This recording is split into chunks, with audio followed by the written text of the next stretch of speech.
Fala pessoal, tudo bem? Boa noite. Estamos iniciando mais uma live aqui, com a graça de Deus. E, bom, estamos nessa sequência aí de lives, né? Por conta da turma de consagração, alguns temas relevantes. E já vamos entrando direto já, falando do que nós vamos tratar hoje.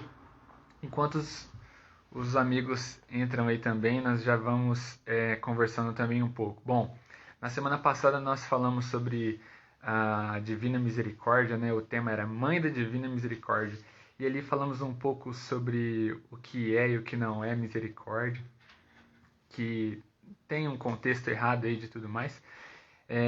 Mas também nós falamos algo sobre o respeito humano, de que muitas pessoas não sabem, né, o que aprenderam, né, e não sabendo o que aprenderam acaba pregando, né, e divulgando erros, né, e muitos desses erros podem né, ser mais sérios do que parece, né, podem levar almas para o inferno, para a condenação eterna, e por isso nós estamos aqui. Então eu vou chamar os meninos já.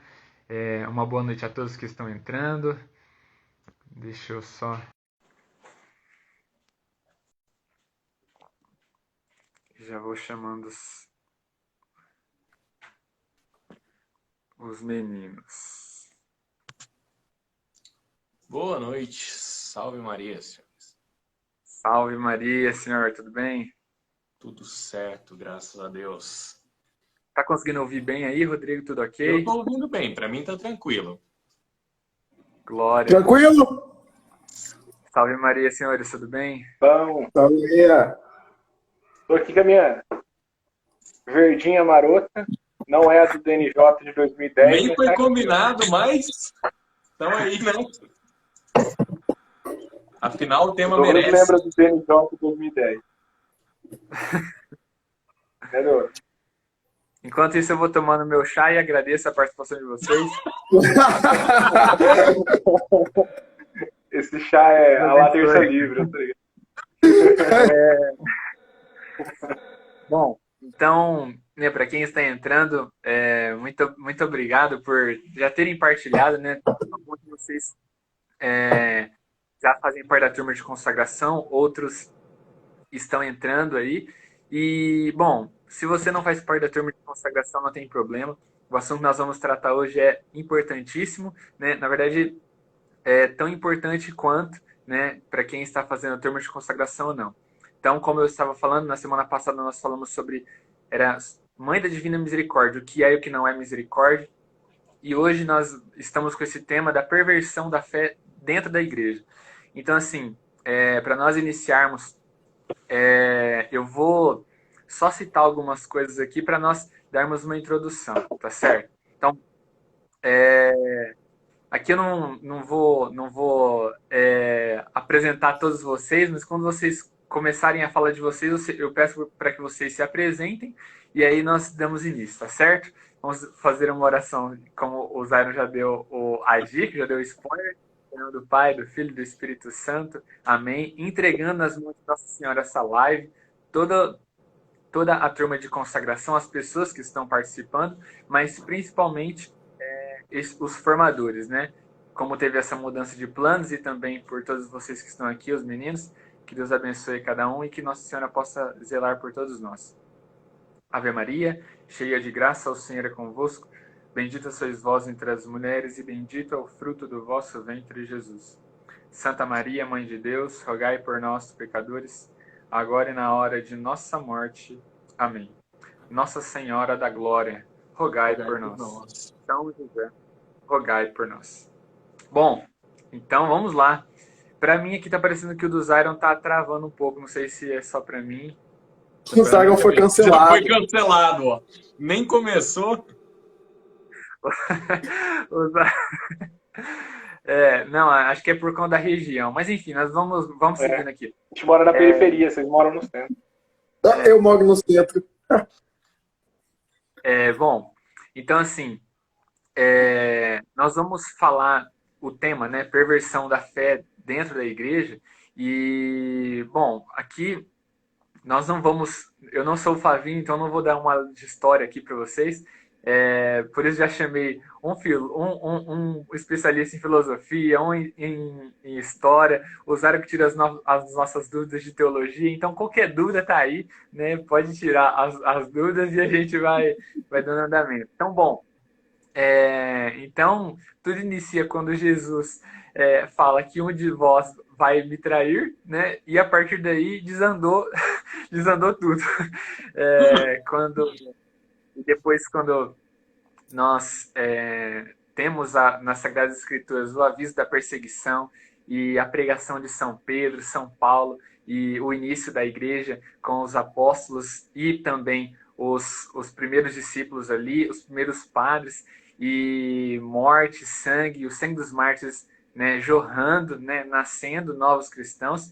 E nós temos esse período de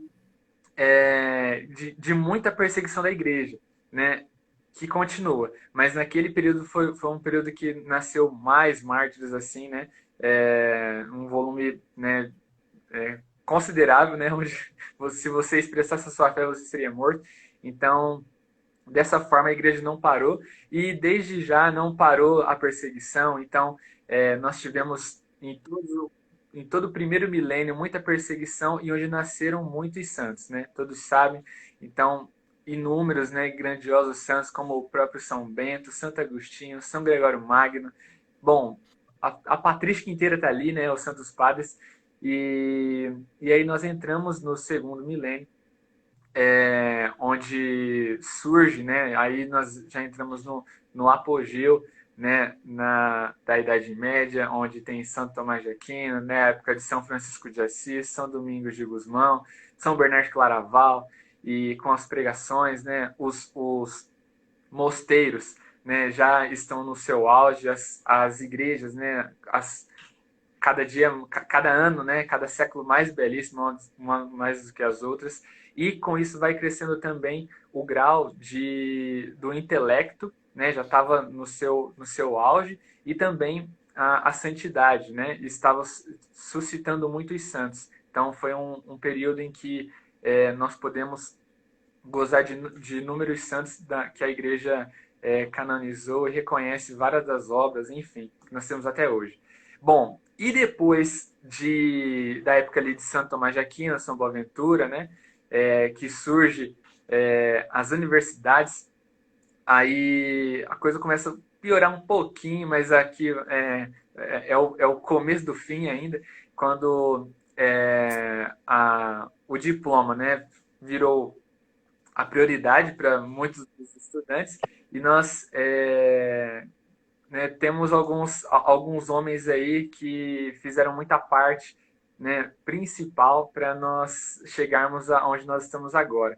Então, a degradação da fé sempre esteve, né? Sempre esteve e sempre teve santos que sustentaram, né, toda a doutrina, toda a tradição, todo o magistério, inspirado nas Sagradas Escrituras com muita fidelidade, né? Não deixando jamais que as suas vontades fossem maior do que a vontade de Deus. Então, vamos lá.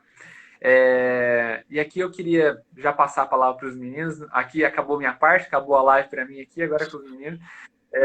Eu vou passar primeiro aqui pro Favini para falar depois dessa parte do surgimento das universidades, né, Favini, né? E fala um pouco para nós o que aconteceu nesse período e por que começou a desandar a situação.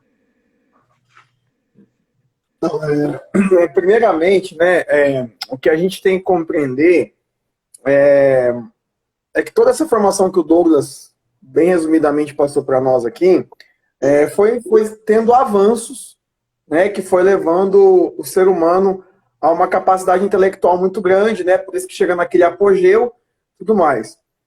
E ali, né, nós vamos ter um contexto histórico que a gente não pode esquecer, que depois desse período de São Tomás, ali a gente vai entrando para os primeiros séculos do segundo milênio, existe algo que se chama peste negra, né? A peste negra, então, ela é algo, um fato histórico ali que vai dificultar bastante muitas coisas, né? Principalmente para a igreja, a gente não pode negar. Enfim, aí a gente vai entrar nas universidades. quando se formam as primeiras universidades, elas foram formadas para um contexto mais cristão, né? Os mosteiros ali influenciando isso, né? A Igreja Católica dando muita base para as universidades, para que ali se formasse santo, né? E quando a gente fala aqui nas primeiras universidades, a gente não pode tentar pensar que, por exemplo, que as primeiras universidades foi tipo a UEM, né?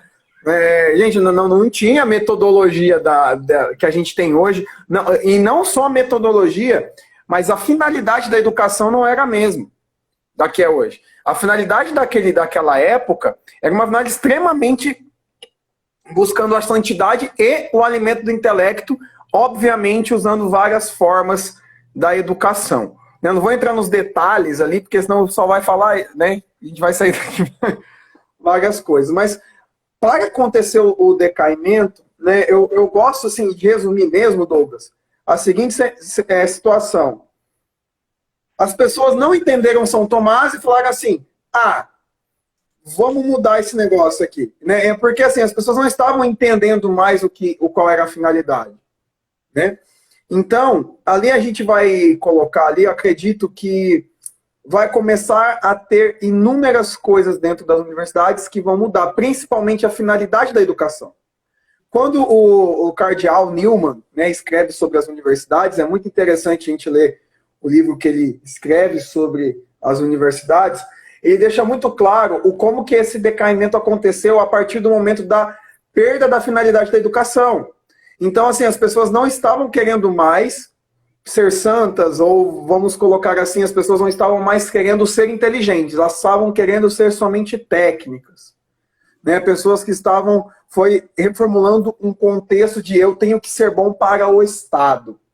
E tudo isso se dá por um ser humano também, que alguns aqui eu acho que, né, eu acho que o Zion vai saber falar melhor dele, que é o Guilherme de Ockham, né? Várias formas de escrever Guilherme de Ockham, né, que enfim, já ouvi falar inúmeras formas disso, que ele surge com um nominalismo gigantesco dentro da filosofia ali também, e ele vai pregar dizendo que a religião não pode influenciar dentro da intelectualidade do ser humano, principalmente sobre o contexto político também do ser humano. Ou seja, o Estado tem que se desvincular da religião. Então ali, quando a gente começa a perceber que as coisas vão saindo da mão da igreja no final da Idade Média, a gente vai percebendo que não só a universidade estava saindo da mão da igreja, a gente vai percebendo que a espiritualidade vai saindo, os números de heresias também vai aparecendo de uma forma muito grande, então a gente vai percebendo os erros acontecendo a partir do momento que sai, né, desse caráter da igreja. E deixando claro aqui, galera, uma coisa muito importante, de que heresia só surge dentro da igreja. Né? Às vezes as pessoas falam assim, a heresia lá islâmica. Não, calma lá, né? A nossa preocupação é o que tem dentro da igreja. Né? E aqui nesse período nós temos os santos, que surgiram alguns ali que o Douglas citou, eles estavam lutando contra heresias. A maioria desses santos lutavam contra as heresias. E eles lutavam brutalmente, com vontade, com ardor. E ali, a partir do momento, a gente vai vendo um decaimento das universidades. Então, ali depois vai surgir a ideia do diploma. Que quando surge a ideia do diploma, aí piora. Né? Porque agora as pessoas estão não só querendo alimentar o seu intelecto, eles estão somente sendo robôs do sistema. Então, eu preciso tirar um diploma para entrar no Estado, no sistema trabalhista, e ali se perde o vínculo da intenção e finalidade das universidades. Então, né, o próprio Chesterton, quando ele escreve o seu livro Hereges, ele deixa muito claro que o problema disso é a falta de finalidade de todas as coisas. Então, quando se perde a finalidade das coisas, aquilo tende a cair. E ali vai surgindo vários nomes que a gente pode citar aqui, números como, por exemplo, Lutero, a gente vai ter Guilherme de Ockham, a gente vai ter Giordano Bruno, a gente vai ver até esses próprios homens surgindo, que vêm com a finalidade de romper com a igreja, cometer heresias, e ali eles começam a pregar dentro da própria igreja o que a igreja não prega. Então ali eles começam a denegrir muitos dogmas, eles começam a destruir a Sagrada Escritura, ou seja, fazer interpretações próprias da Sagrada Escritura, e ali a gente vai percebendo que a Igreja Católica está combatendo, começa a ter que combater os próprios internos, né? E ali vai piorando com o decorrer do tempo, né? E não sei se como que você planejou aí, Douglas, mas ali é quando a gente vê quando surgem as enciclopédias ali, que daí começa a surgir as prensas que vão divulgar a Bíblia, aí que eu falo que o bagulho ficou feio. Porque daí, quando a Bíblia fica, entre aspas, acessível para as pessoas traduzirem do jeito que elas querem, e aqui a gente não está falando só de uma interpretação, as pessoas traduzem a Bíblia da forma que elas querem. Então, isso aqui também é um extremo problema. Então, por exemplo, o Rodrigo tá traduzindo a Bíblia e não gostou. Vou mudar isso aqui. Né? Aí as pessoas que vão ler aqui da onde eu moro, da minha nação, vão entender aquilo que eu quero, que foi o que Henrique VIII fez. Então, tipo assim, a gente vai ter essas formas, quando você começa a tirar a igreja do papel, né, essencial que ela tinha ali. Aí vai denegrindo conforme o tempo, né? Então, esse princípio das universidades, ela tinha sido um auge, um apogeu intelectual do ser humano. Mas a partir do momento que aquela intelectualidade, as pessoas que estavam dando aulas, vamos deixar assim claro, mais pedagógico para a gente entender, dentro das universidades, começam a sair dessas pessoas, entrarem as pessoas que podemos colocar ali um pseudo-ateísmo da época, mas um gnosticismo, começa a ter esses professores mais ruins, vamos dizer assim, que não tinham por finalidade o intelecto do ser humano, mas sim fazer com que ele entre na sua ideologia, ali começa a denegrir todas as coisas. Né? Então aí vem a Renascença, ali vem a Renascença de Florença com a família Médici, e aquilo ali vai denegrindo conforme a história vai passando. Né? Até nas universidades que vai surgir a ideia do Dark Age. Né? Então, a questão, por exemplo, os pensadores ingleses, eles queriam mostrar para a sociedade inglesa de que a Inglaterra, durante o período da Idade Média, eles foram diferentes. Então, assim, dentro do contexto histórico que eu estou falando aqui, né, da matéria de história, vamos deixar assim. Então, o que eles começam a fazer? Para mostrar que eles eram diferentes, falam, a Idade Média foi ruim, foi péssima, porém nós na Inglaterra sempre fomos melhores, nós não entramos nesse sistema que a Idade Média viveu. Então, eles sempre se colocaram assim. E aí, foram usando disso. Então, a gente percebe que daí as próprias pessoas que pertencem à igreja vão entrando nessas ideias. E elas vão começando a abandonar a igreja por causa dessas situações. Então, ali você começa a já perceber que o tobogã já estava começando a encher. Né? Então, ali a gente vai percebendo essas situações bem claras, assim, né, da formação das universidades, da importância das universidades mesmo. Ô Flavínio, você citou bom, uma pessoa bem que foi um marco, né, na verdade, foi Guilherme de Ockham, que eu vou passar para o Rodrigo já para falar um pouquinho desse grande homem, e aqui que talvez ele só seria um grande de altura mesmo, porque o que ele fez, os frutos, né, dele, né, foram frutos ruins, podres, e acabou arrebentando com muita coisa, né, dando início. Na verdade, já tinha uma linha, né, voltada para o humanismo, por falso entendimento da doutrina e também da interpretação, né, mudando todo o discurso. Antes de começar a live, eu tinha mandado para o Rodrigo um trecho que eu estava lendo, né, que lá, na época do Guilherme de Ockham, já surgiu uma palavra que, para nós hoje, nossa, se falar dessa palavra é motivo de discórdia para quem fala, né? Mas lá na época do Guilherme de Ockham, ele já nasceu a palavra diálogo. E quando ele pega essa palavra, diálogo, e transforma verdadeiramente o seu sentido, né? E a sua terminologia, né? Não mais em salvar as almas, mas em pregação, mas ele coloca como esse diálogo de mostrar que eu preciso estar em constante harmonia com tudo aquilo que é da criação, para que tudo aquilo que é sobrenatural possa ser deixado de lado, porque eu não vejo. Né? Então, assim, é uma lógica que na verdade não existe, muito idiota, mas que ele faz e ele dá o início nessa ideia para depois culminar, né? Então, Rodrigo, fala dessa figura para nós.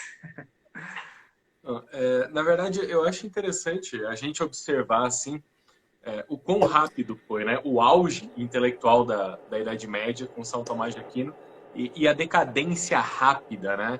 Pro Ockham. Mas a título do pessoal entender aqui o que está acontecendo, quando a gente olha para a Idade Média, né, a gente precisa entender que foi um crescimento, foi um processo de crescimento intelectual e espiritual ao mesmo tempo.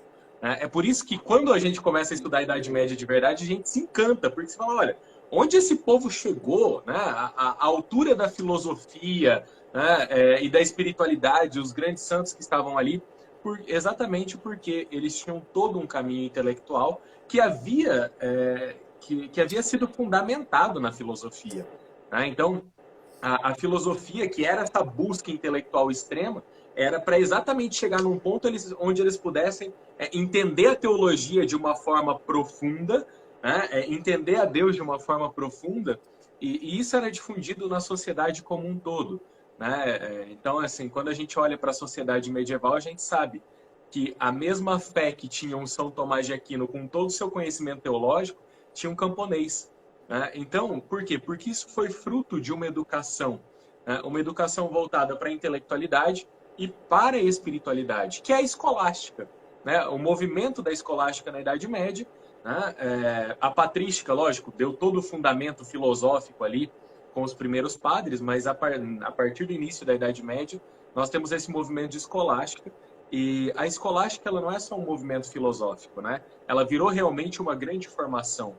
Então, quando a gente ouve falar de escolástica, às vezes o pessoal fica meio perdido, né? Mas foi essa linha filosófica da Idade Média que ela, primeiro, pautava uma formação básica, que era a formação do trivium e quadrivium, ou seja, as pessoas aprendiam primeiro a parte da linguística, né? A parte da linguagem, na verdade, e depois a parte do cálculo ali, da matemática. E depois disso, e tudo isso era voltado de alguma forma para elas entenderem a Deus, para elas buscarem a santidade. Então, quando aí surgiram as escolas, a igreja começa com as escolas, a igreja começa com as universidades, porque o caminho intelectual estava crescendo tanto que o pessoal tinha espaço para isso. Né? A igreja olha e fala, não, vamos fazer a coisa crescer aqui. Né? Então, assim, dentro desse movimento é que surge, por exemplo, uma escola de Hugo de São Vítor, né, que vai ser a referência intelectual depois, que era todo o conhecimento, né, toda a base de conhecimento, toda a ciência ela é voltada para Deus. Né? E ela é fundamentada na lógica, na filosofia, em tudo isso. Então, dentro da Idade Média, a gente tem grandes discussões filosóficas. Você tem todos esses grandes santos, São Tomás, São Boaventura, né, o próprio Hugo de São Vítor, eles têm uma base filosófica muito forte. Né? E as bases filosóficas, elas estão lá no Platão e no Aristóteles. Não tem como fugir desses dois. Né? Então, assim, e era trabalhoso mesmo. Lógico que o Aristóteles ele vai ser redescoberto, né? No começo a filosofia toda em uma base platônica, e depois ali com Santo Anselmo começando a trabalhar melhor o aspecto do Aristóteles. Né? Então, existia toda uma discussão sobre a estrutura da realidade, sobre como as coisas eram. Né? O objetivo da filosofia era entender a realidade. Né? Qual é a estrutura da realidade? Então, ali existiam discussões extremamente saudáveis e que nem passam pela nossa cabeça hoje sobre como a realidade funcionava. Então, era a disputa que eles chamavam, né, que é a disputa sobre os universais, que na verdade é a ideia das essências. Né? Então, existia uma disputa filosófica, né, sobre a essência das coisas. Se a essência das coisas ela existia de fato como queria Platão no mundo das ideias, se a essência das coisas estava nas próprias coisas, como queria o Aristóteles. Né? E pode parecer que não, de repente alguém está ouvindo e fala, pô, mas esse povo perdeu um tempo discutindo essas coisas, mas na verdade é quando a gente entende a estrutura da realidade que assim, a visão que a gente tem da estrutura da realidade, ela molda o ser humano. Né? Então, assim, eles tinham toda essa discussão e tudo isso era para entender melhor a Deus, no fim das contas, né? Era para tentar entender melhor, era para se aprofundar na vida espiritual. E eu acho interessante porque, então, alguns, assim, quando a gente chega num São Tomás de Aquino, né, eu acho que a gente tem um ápice dessa noção das essências, porque São Tomás, ele junta tudo de uma tal forma que as pessoas nunca tinham visto, né? Porque ficava lá a briguinha. Não, Platão falou que as coisas existem antes, né? Que as essências estão lá no mundo das ideias, então as essências das coisas estão fora. O outro, não, o Aristóteles falou que está aqui. São Tomás chega e fala, queridos, vocês não entenderam nada. Ó. São Tomás, na extrema inteligência, né? Ele fala, olha, as coisas existem, as essências existem antes, né? Na mente de Deus. Né? As essências existem antes na mente de Deus. Elas estão nas coisas enquanto coisas, né? Enquanto a gente é capaz de perceber, elas estão no nosso intelecto como conceitos. Né? Então ele praticamente juntou toda a disputa que o pessoal estava fazendo ali, ele resolveu o negócio. Né? Só que, para variar, tem gente que não entendeu. Né? E aí a gente vê que essa derrocada da educação, né, esse problema todo do sujeito não ser bem formado, de repente chegou o Guilherme de Ockham, né, pouco tempo depois, que não tinha entendido bulhufas, né, que não tinha conseguido alcançar esse conhecimento todo, e ele foi realmente o precursor da filosofia moderna. Porque ele pegou toda uma discussão de séculos, de mentes brilhantes pensando e discutindo, né, e assim, se eu não sou capaz de entender, então jogue isso fora. Né, que é o que a filosofia moderna fez com a filosofia medieval inteira. Então o Ockham não entendeu nada dessa ideia dos conceitos, das essências, ele não entendeu nada da teologia da época. Né? Por quê? Porque esse pessoal, esses santos, né? Quando a gente pensa num São Tomás de Aquino, num São Boaventura, num Santo Anselmo, esse pessoal, eles formados pela escola de São Vítor, era o quê? Era estudo, meditação e oração. Né? Quando a gente ouve a história de que São Tomás de Aquino ia lá enfiar a cabeça no sacrário até entender as coisas, o nível de meditação que esse pessoal tava era muito alto. E você pega um Zé Ruela que não entendeu nada, né? Olha, se eu não entendi, então não existe. E aí o Ockham começou com a ideia de que, na verdade, as essências não existem, de que são tudo nomes. Né? Então não existe uma realidade, né? As essências não estão em Deus, eu não alcanço Deus por nada, tudo que existe são nomes. Então se eu estou falando Deus, na verdade nem Deus eu alcanço, é um nome que eu estou dando. Né? Então, assim, ele perverteu toda a compreensão da realidade que os medievais tinham. Né? Ele perverte, ele joga fora tudo isso. E pior, né? Isso a gente vê ao longo da história. Quando você tem um sujeito falando água, tem sempre uma leva para ir junto. Né? Então, o Ockham, ele simplesmente acabou com a noção de buscar entender a verdade. Porque a filosofia sempre foi, eu busco entender a verdade. Eu quero entender qual é a realidade do mundo. O Ockham jogou isso fora. Falou, não, isso não presta. Né? Você chama essa bebida aqui que eu estou tomando de cerveja porque é um nome qualquer. Eu podia chamar isso aqui de geladeira que está tudo certo. Né? Então, assim, ele jogou o conhecimento humano e a capacidade do ser humano, né, de entender todas as coisas, inclusive a metafísica, porque a metafísica era parte da filosofia que levava a teologia. Como ele não entendeu nada disso, ele jogou tudo isso fora. E junto com ele, uma leva. E é aí que a gente tem a derrocada das coisas. Porque aí é a hora que o pessoal que não tinha entendido nada vai levantar a voz e fazer coro. Né? E aí, junto desse nominalismo, para o qual o ser humano não acessa, né? A ideia do nominalismo é que eu não consigo acessar as essências de nada. Então, metafísica esquece. Então, o ser humano não acessa um conhecimento de Deus. O ser humano ele não acessa nada. Como o Ockham era religioso, ele falava, na verdade, a fé... E aí já vem a brecha que ele abriu para o Lutero, né? Ele vai falar, olha, na verdade, a fé basta. Porque a minha razão não vai dar conta de entender nada. Então, eu acredito em Deus ali, está tudo certo. Eu não preciso pensar sobre isso, eu não preciso entender, eu não preciso teorizar, eu não preciso nada. Né? É só acreditar e tá ok. Então o Ockham, ele abriu... a Carol comentou aí, né? Tudo uma construção social. É quase isso. Né? Então ele abriu uma brecha que até então não existia, porque as pessoas, quando elas não entendiam as coisas, elas tinham a humildade, né, de aceitar que elas não entenderam e se colocar no seu lugarzinho lá. O Ockham, ele não entendeu nada e não só não entendeu, como seguiu pavoneando todas as suas teorias, né? E acaba que a partir dele, então, nós vamos ter essa leva de gente pensando que realmente, né, o conhecimento divino não se alcança, que as essências das coisas não existem. Se a essência das coisas não existe, não existe nem uma essência, uma referência de homem, né? De ser humano, que é o que a Idade Média construiu perfeitamente, né? Você imagina, um São Tomás de Aquino, quando ele entende a essência de ser humano, ele trabalha isso como um todo, né? E coloca a ideia do ser humano dentro do projeto divino. Então o Ockham jogou tudo isso no lixo. E aí depois que ele jogou tudo isso no lixo, aliás, é aí que começa, né? A ideia da perversão da fé que a gente vê hoje, eu acho que ela começa, igual você falou, Douglas, né? Começou quando Judas traiu Jesus, mas da forma como nós vemos hoje, né, a perversão da fé de uma tal maneira que a pessoa ela nem entende, né, que a fé dela está pervertida, ela nem entende mais, ela não entende mais nada, na verdade, e começou lá atrás com o Guilherme de Ockham. Enfim, já falei Bom, demais.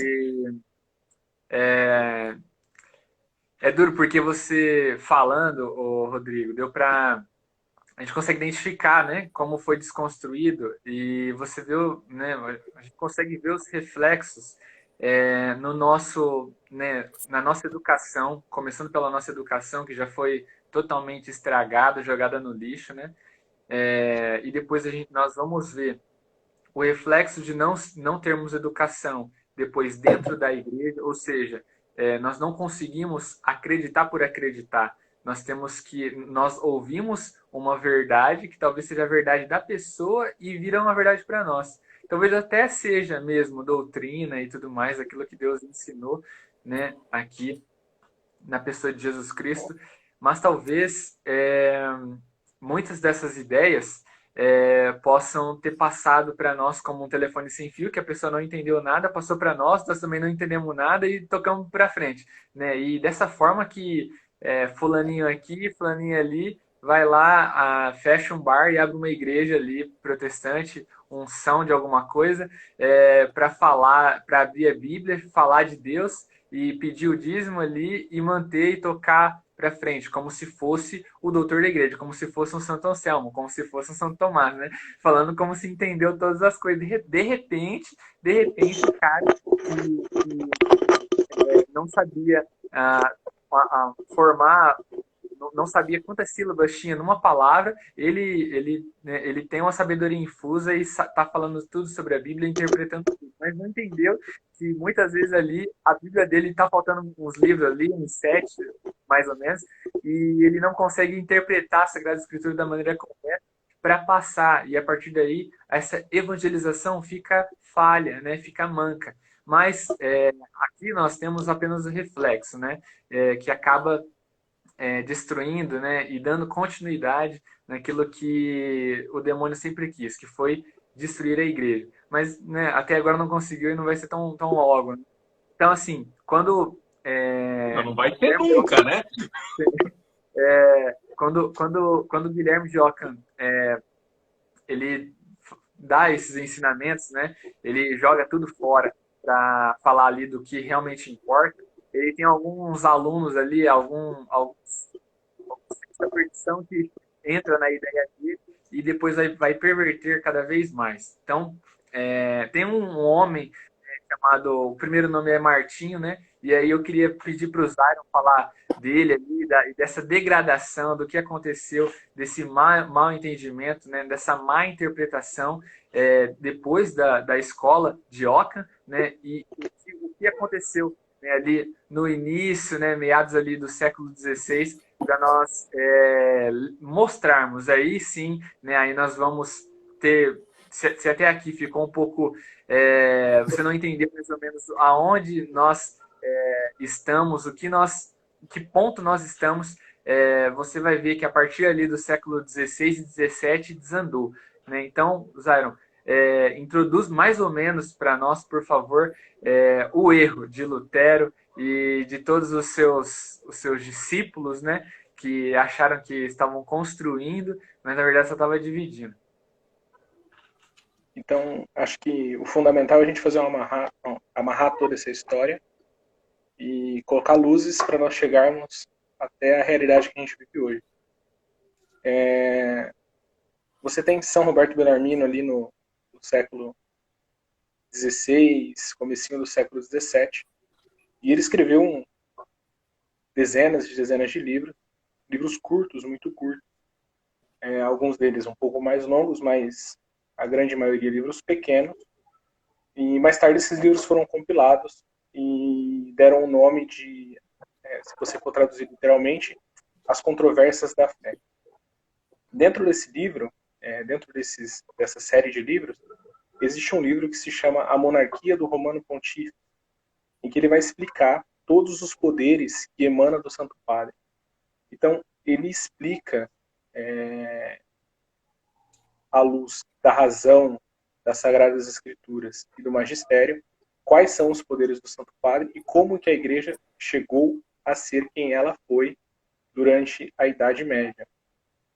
E ele diz e comenta como que isso se perverteria. Isso se perverteria com uma pequena mudança no modo de enxergar as coisas seria o suficiente para perverter tudo aquilo que a Igreja construiu durante mais ou menos 7, 8 séculos até o auge da Idade Média. Só que isso já tinha acontecido. Não sei se São Roberto Bellarmino teve contato com Guilherme de Ockham, mas Guilherme de Ockham é da época de Hugo de São Vítor, ano 200 mais ou menos, contato com o conteúdo, eu digo. Isso já tinha acontecido. Guilherme de Ockham já tinha colocado o nominalismo. Né? O nominalismo ali ele já era uma corrente dentro dos pensamentos universitários da época. E o que acontece? Nós temos ali, então, o surgimento de Martinho Lutero, né? Da Reforma Protestante, da Deforma Protestante. E quando isso surge na Europa, isso racha a Europa no meio. Né? E isso não é tão lindo e bonito quanto se prega, como a gente vê nesses blogs da Teologia da Libertação, que tentam agora reverter a excomunhão de Martinho Lutero. Não. Quando isso se deu, quando surgiu a revolta de Lutero, a Igreja rachou no meio. Nós tivemos então depois o Grande Concílio de Trento. O Concílio de Trento que compilou todos os creios, todos os artigos de fé, todos os ensinamentos que a Igreja professa até hoje e nunca foi mudado. Né? E, por dizer assim, durante uns 200 ou 300 anos, pouca coisa se alterou na estrutura da Igreja. Então, a Igreja, no Concílio de Trento, ela reafirmou o seu creio, ela compilou ali todos os seus ensinamentos, criou um catecismo. São Roberto Bellarmino traduziu uma nova versão da Bíblia, que é chamada de a Vulgata, a Nova Vulgata de São Roberto Bellarmino. E essa Vulgata, ela atravessa até hoje, né? As traduções dos textos originais até a Reforma Litúrgica de 69. Então, de Trento até o Concílio Vaticano II, a gente não tem uma alteração estrutural na Igreja. Né?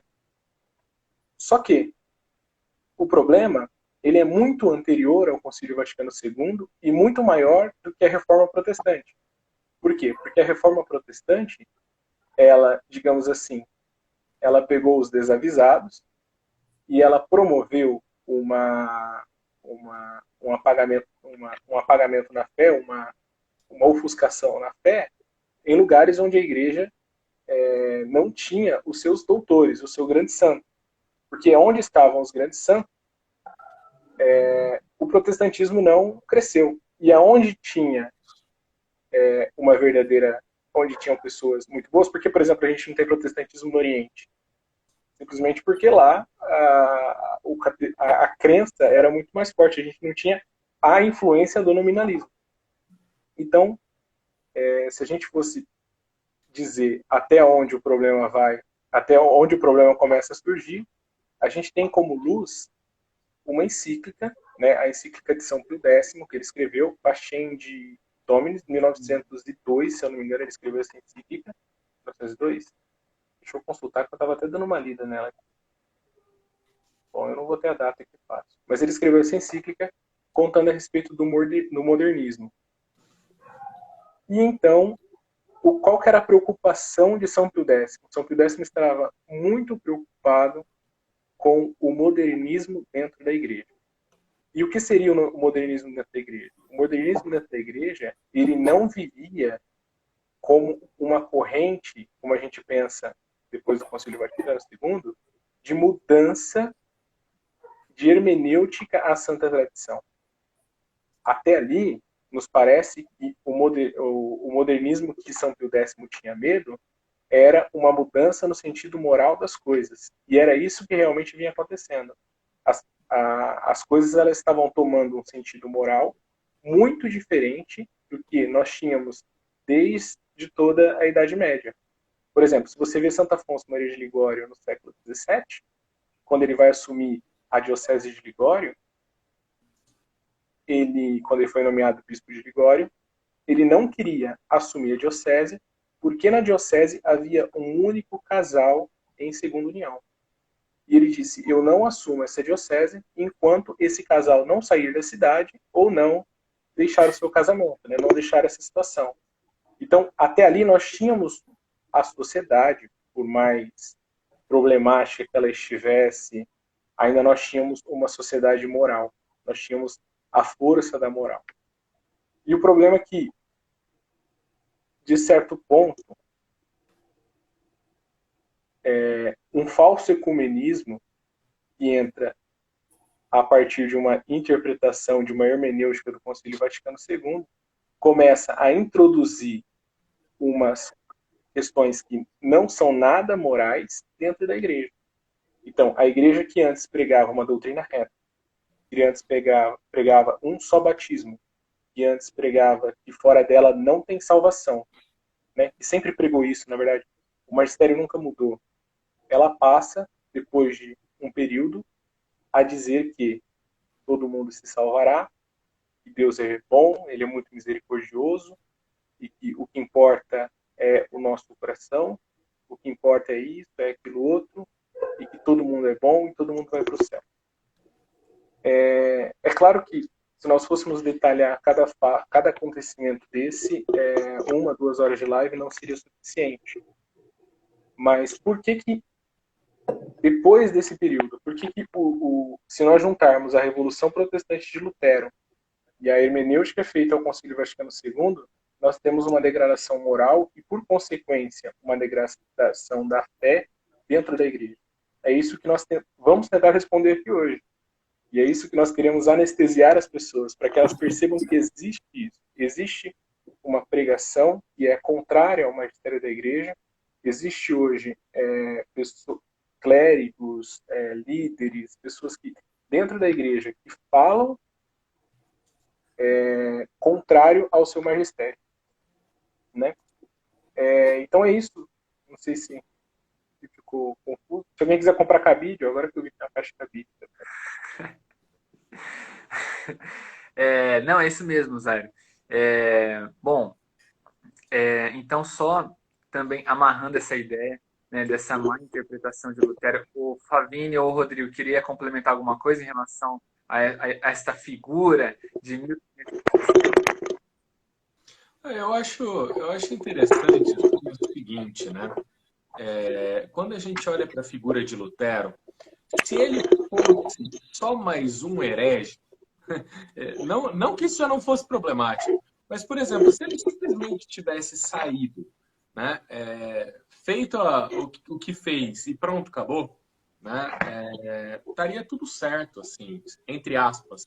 Né? Mas o problema é que a mentalidade que ele tinha, a mentalidade dos erros que ele trouxe, né, que são erros do nominalismo, que são erros de interpretação das Sagradas Escrituras, que são erros doutrinários, que são erros teológicos, né? Essa interpretação ela acaba ficando, ela acaba permeando aos poucos a igreja, né? E na verdade é o que a gente vai ver até hoje, né? A gente vê dentro da igreja algumas pessoas, às vezes alguns padres, né? Que o sujeito não tem ideias católicas. E, no entanto, ele está ali, está aporrinhando, né, todo mundo e tentando fazer as pessoas acreditarem que aquelas ideias são catolicismo de fato, né?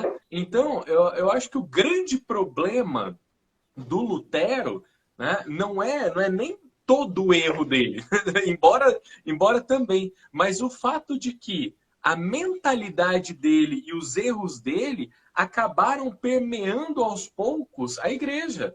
Por quê? Porque teve gente, né? Já tinha gente mal formada, Favini lembrou muito bem. A gente teve a peste negra, né? Em período de peste, a gente sabe, os padres bons são os padres que vão atrás dos doentes para atender confissão, para mandar as almas para o céu e eventualmente pegavam a doença e morriam, né? Então a gente já tem um problema aí que o número dos bons fica reduzido, né? De certa forma. E aí... quem sobrou, de certa forma, dá para dizer que os covardes sobraram quase todos, né? Então, quando aparece um sujeito com um erro em mãos, né, o problema não seria se todo mundo que concordasse com ele, né, juntasse a malinha e tchau e benção, mas querem trazer o erro para dentro, né, querem forçar uma mudança. E aí essa mentalidade ela vai entrando como um veneno, né? E uma pessoa mal formada, às vezes não é nem por má intenção, mas é por pura má formação, ela vai formar errado o outro, que vai formar errado o outro, né? E a má intenção aí acontece quando alguém vai explicar, como foi o caso do Concílio de Trento, ele explicou toda a doutrina. O que não quer dizer que tenha tirado gente de má fé que estava ali exatamente para tentar mudar a doutrina, para mudar o ensinamento da igreja. Então, eu acho que o Lutero foi esse ponto de inflexão onde começou realmente a entrar veneno dentro da igreja, onde começou a entrar veneno dentro da doutrina por gente que não tomou vergonha na cara de falar, olha, eu não acredito mais nisso aqui, estou pegando minhas coisas e estou caindo fora. Olha, eu acho que uma coisa importante também para trazer, Douglas, sobre o Lutero ali, uma coisa que eu sempre falo, principalmente até para os meus alunos, falo bastante isso, né? Um ser humano sozinho com uma ideia louca, ele não vai mudar as coisas do jeito que muda. Sempre por trás vai ter quem financia e quem empurra. As pessoas, na história, eles precisam de né? Igual, por exemplo, né, essa semana a gente vai ter, né? Igual no Brasil foi Tiradentes. Eles precisam de uma pessoa, né, para jogar ali, ser um mártir da ideia deles, né? Então, dentro da época de Lutero, para que tudo que ele falou desse certo, tinha muita gente na Europa esperando alguém surgir para aproveitar a brecha e seguir o mesmo caminho. Então, aí que está uma coisa que o Zayo e o Rodrigo falou, de que a educação nominalista, a educação... Por isso que às vezes as pessoas falam, igual o Zayo deixou bem claro, que às vezes acham que foi Lutero que começou. Não, isso já surgia. Porque se não tivesse uma educação já defasada antes de Lutero, quando Lutero surgisse, o povo ia tacar pedra nele. E você tá louco? Você tá achando que você é quem? Mas se as pessoas abraçaram a causa de Lutero, é porque a educação, a mentalidade, a intelectualidade do ser humano nessa época estava totalmente denegrida. E detalhe, né, se você for pegar as biografias de Lutero, escritas até mesmo por próprios protestantes, mostram um tanto de família que financiou Lutero. Lutero quis desistir da revolução que ele estava surgindo. Os caras falaram, não, agora que você começou, você termina. Então, assim, eles queriam que aquilo acontecesse, porque o inimigo sabe que para destruir a igreja tem que começar de dentro. Ele sabe que começar de dentro vai destruir, vai corroer. Então, quando eles empurram o Lutero, né, isso aí facilita para muitas pessoas. Né, que tem até um historiador que quando trabalhou sobre a vida de Lutero, ele coloca assim, a rapidez do que Lutero fez, ter chegado na Inglaterra, não tem como um historiador não pensar que já estava planejado tudo aquilo. Porque planejado no sentido assim, alguém por trás já estava preparado para levar tudo isso que aconteceu. Então, a gente tem que entender que eles são espertos. Né? Existe essa esperteza por trás de nós. Eles precisaram levar desta maneira. Então, Lutero foi assim, ele foi vamos colocar ali a figura principal que eles precisavam para começar tudo que eles queriam. Ali, né, vai denegrindo e chega um ponto que a gente vê que na sociedade que a gente está hoje, de que as pessoas olham para essa pessoa aí e veneram ela, assim como o Zanon falou, estão querendo rever a excomunhão de Lutero, pelo amor de Deus. Né? Então é triste a gente ver essa situação. Né? Só, Douglas, tanto é verdade isso que o Favini falou sobre a formação, né, que se as pessoas fossem bem informadas teriam tacado pedra no Lutero e chamado ele de doido, que, por exemplo, tem uma figura hoje que eu vejo que o pessoal, né, é ensinado a idolatrar lá no colégio, que é o Giordano Bruno, né, que era um doido de pedra, era um monge maluco, varrido, com um monte de ideia assim absurda, e ninguém deu crédito pro cara. Absolutamente ninguém deu crédito para ele.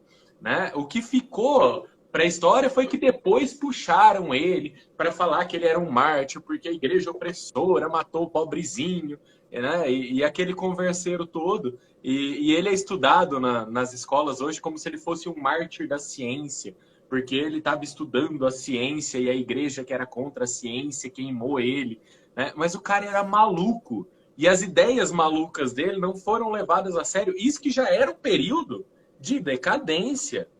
Né? Mas como Lutero pegou um período de decadência educacional muito maior, né? Só a gente lembrar que o fato de que o Lutero ele foi promovido a professor de teologia sem ter terminado de se formar. Né? Por quê? Porque ali já estava na regra do que vale é o diploma, então o pessoal distribuía diploma mesmo e... Claro que não da forma como é hoje, né? Mas precisavam dele como professor lá, dar o diploma para o sujeito. Então, como ele já estava nessa época de degradação educacional muito maior, né? O terreno estava fértil para um negócio desse. E como o Favini colocou bem, muita gente queria. Né? E aí, enfim, deu no que deu. A degradação é horrível. E essa perversão que a gente tem dito, por exemplo, o próprio Lutero era agostiniano, né? Era agostiniano, se não me engano, né? Agostiniano e, né, poxa, uma ordem monstra, né, para ser um grande santo e acaba por conta de imprudência, mas também não só imprudência, né? Se nós for vermos a biografia do próprio Lutero, de tudo aquilo que caminhou naquela época, quando ele estava escrevendo aquelas 95 teses lá e tudo mais, havia maldade, né? Aqui a gente não julga por julgar, um juízo temerário e tal. Não, se você for ver, né, ele escrevia para dividir a igreja, para acabar com o Papa, para acabar com a figura do padre, do sacerdote, né, e aquele respeito. E tudo aquilo que o clero ensinava, ele estava trabalhando para denegrir a imagem do clero. Né? Isso é muito sério. E aí o povo vai falar, não, mas né, aqui hoje, não, mas vocês são contra o clero. Não, vocês que dividem. Não, vocês que não estão em comunhão com a diocese. Gente, é só nós olharmos quem quer que as almas são elevadas para o céu. Né? Quem está preocupado com o sacramento. E era o que Lutero não estava, né? Então, se você pegar para ver, na verdade ele estava preocupado em celebrar sacramento. Por isso que ele estava lutando tanto contra. Então, se você for ver, vai ver que ele foi preso, né? Guardaram ele lá para ele não morrer, senão os caras iam matar ele. Por isso que quando você vê lá a história, né? de São João da Cruz e Santa Teresa d'Ávila, por que estavam, né, querendo arrebentar eles lá na Espanha? Porque lá na Alemanha e na Itália estavam furdunços, porque estavam criando ali, por conta da bagunça que Lutero fez, né, todas as pessoas, os outros religiosos nos outros países estavam sofrendo perseguições. Por quê? Porque eles estavam preocupados em levar as almas para o céu. Só que Lutero fez uma bagunça que arrebentou com tudo, né? Então ali você vai ter, logo depois que Lutero inicia, né, o protestantismo com a pregação das teses, né, e recebe a excomunhão, e até se alegra em receber a excomunhão para depois fundar essa igreja, né, e tudo mais. Essa igreja, né? Igreja é que salva, né? O resto é seita. E aí ele pega e vai fundar todas essas outras comunidades, né? E, e vai ver, acaba dividindo cada vez mais. Então, assim, surge depois Santo Inácio de Loyola e a grande, né, ordem dos jesuítas com São Francisco Xavier e Pedro Fabro e todos aqueles jesuítas, aqueles grandes homens, né, evangelizando, buscando, né, cada vez mais, né, com afinco a salvação das almas. Você vai ter ali, logo depois dessa primeira geração dos jesuítas, né, dos fundadores, o próprio São Roberto Bellarmino, São Luís Gonzaga, que foi, né, um seminarista, né, padroeiro dos jovens seminaristas, que foi dirigido espiritualmente pelo próprio São Roberto Bellarmino. Vai ter São Carlos Borromeu, que foi um grande, mas um grande de um padre, de um cardeal, que foi levado para, né, abandonar tudo aquilo que ele tinha, né, a casa e todos os seus bens para o bem dos próximos, e também dentro de uma pandemia, né, auxiliar com os sacramentos os fiéis, né? Então tem várias imagens que a gente acha na internet de São Carlos Borromeu dando a comunhão para inúmeros dos doentes, né, pessoas que estavam sofrendo, e muitos desses santos, né, morreram, deram a sua vida pelos pobres, né? Então esse negócio de, né, eu amo o pobre e tudo mais, mas vou ficar aqui na minha casa só fazendo pix, né, não é uma caridade muito no sentido da palavra, não. Não é se doar, né? Se doar no sofá tem uma coisa errada. Então, é uma época que surgiram, né, como o mal, né, abundou, superabundou também a graça, né, a santidade. Então, essas ordens religiosas, não só os jesuítas, né, mas outras ordens, como os Iron citou Santo Afonso, que no século XVI e XVII, na verdade 17 e 18, né, vai dar os sedentoristas e aqueles grandes homens missionários ali também, como o próprio São Geraldo Magela, vai também converter inúmeras almas, né, ali, justo para o bem daqueles que amam a Deus. Então, assim, sempre tem homens ali, né? Sempre tem homens que estão suscitando. E aqui eu cito, né, mais uma vez, o próprio São Luís Marie de Montfort, que na França fez um trabalho imenso, imenso para o apostolado, para a consagração à Nossa Senhora, para o entendimento, né, por que nós devemos amar a mulher, né? E por isso nós estamos fazendo essa turma de consagração, porque são frutos que os santos nos deixam, né?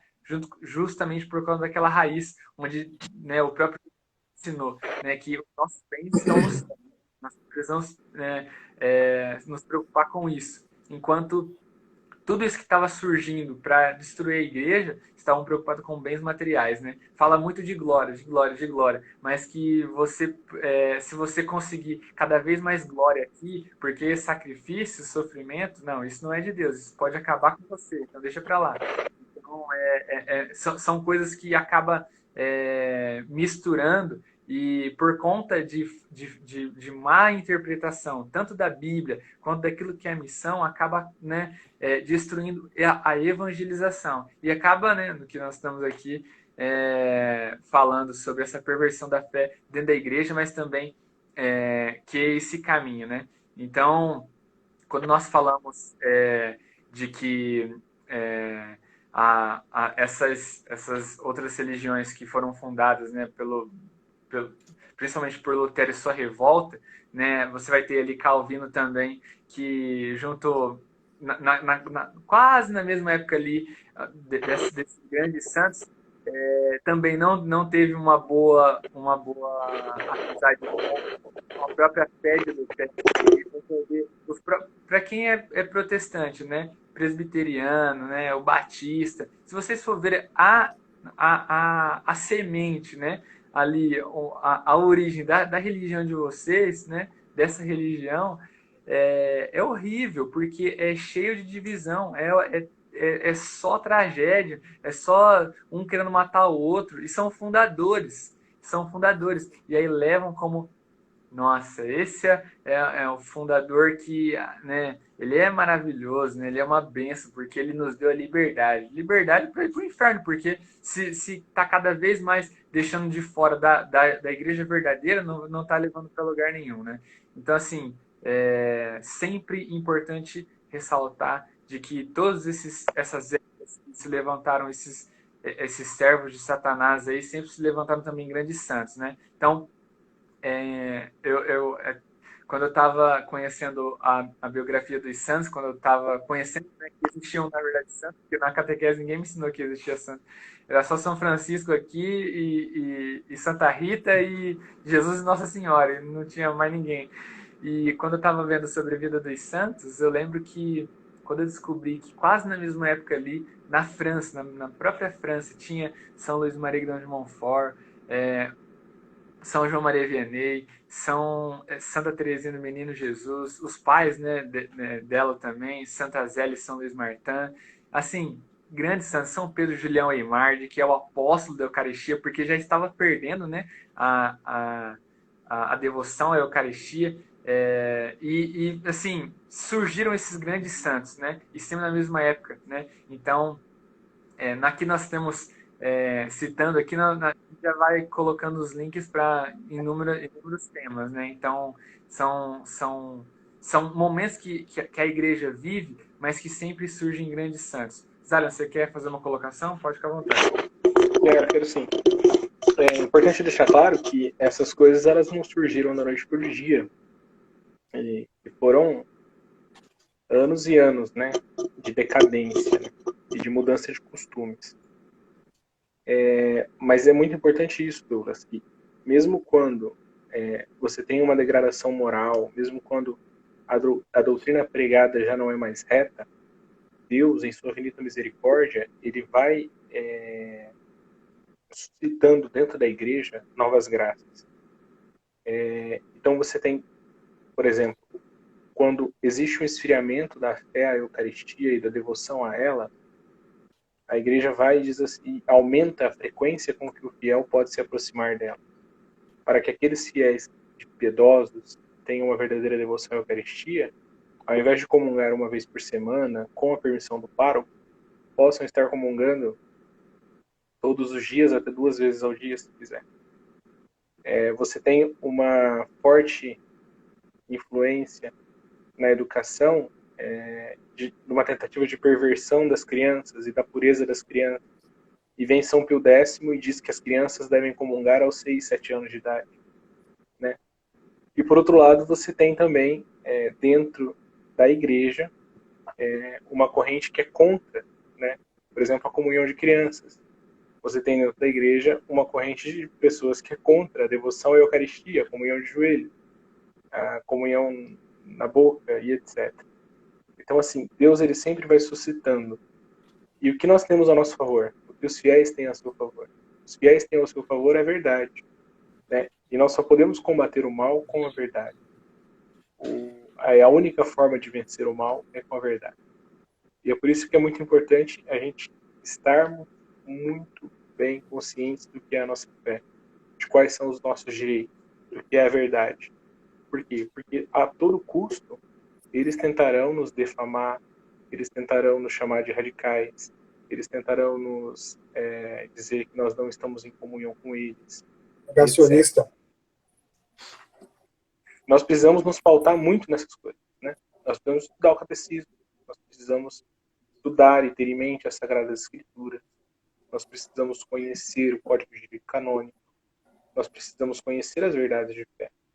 Por quê? Porque cada dia que se passa, isso nos é tirado. E nos é tirado propriamente, infelizmente, até mesmo dentro da igreja, né? Eu não me assusto, não sei porquê, mas eu não me assusto mais com o protestantismo, com as acusações que o protestantismo faz à fé católica. Eu não me assusto mais com o espiritismo e com as 40 verdades que eles negam da fé católica. Eu não me assusto mais com Umbanda, com Candomblé, com pagão, ateu, etc. O que me assusta realmente é o quanto os católicos não creem mais na igreja e na fé que eles professam. É isso que verdadeiramente me assusta.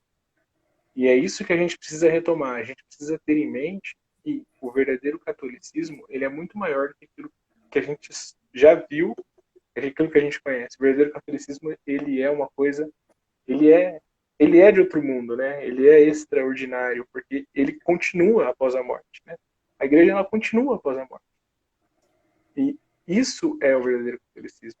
Então nós precisamos muito ter conhecimento da nossa fé. Nós precisamos muito, muito saber defendê-la. Nós precisamos conhecer aquilo que nos rege. Por quê? Porque uma hora ou outra nós vamos nos deparar com heresias, com sacrilégios, com Uma hora ou coisas outra não, né? Infelizmente a todo momento, né? A todo momento. Hoje a gente tem em inúmeras paróquias dessa diocese ministros da Eucaristia em segunda união, comungam regularmente, né? Será que esses que permitem isso, será que eles nunca leram o Evangelho de São Mateus ou de São Marcos, capítulo 10 e 16, como preferirem, quando aqueles fariseus questionam nosso Senhor Jesus Cristo sobre o divórcio e nosso Senhor Jesus Cristo diz que o que ele une, o homem não separa? Então, cada vez mais a gente precisa reafirmar a nossa fé. E isso é muito sério. Por quê? Porque nós não podemos nos esconder atrás de uma falsa obediência. Né? Nós não podemos nos esconder atrás de uma falsa obediência. A nossa verdadeira obediência a nosso Senhor Jesus Cristo é sua doutrina.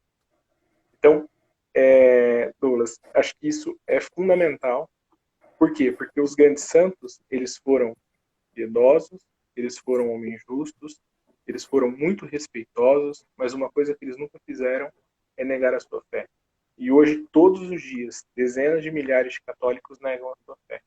Diante do mundo, diante das pessoas, né, fazendo vista grossa, um respeito humano aqui, um respeito humano ali, negando aquilo que deveria professar todos os dias como verdadeiro católico.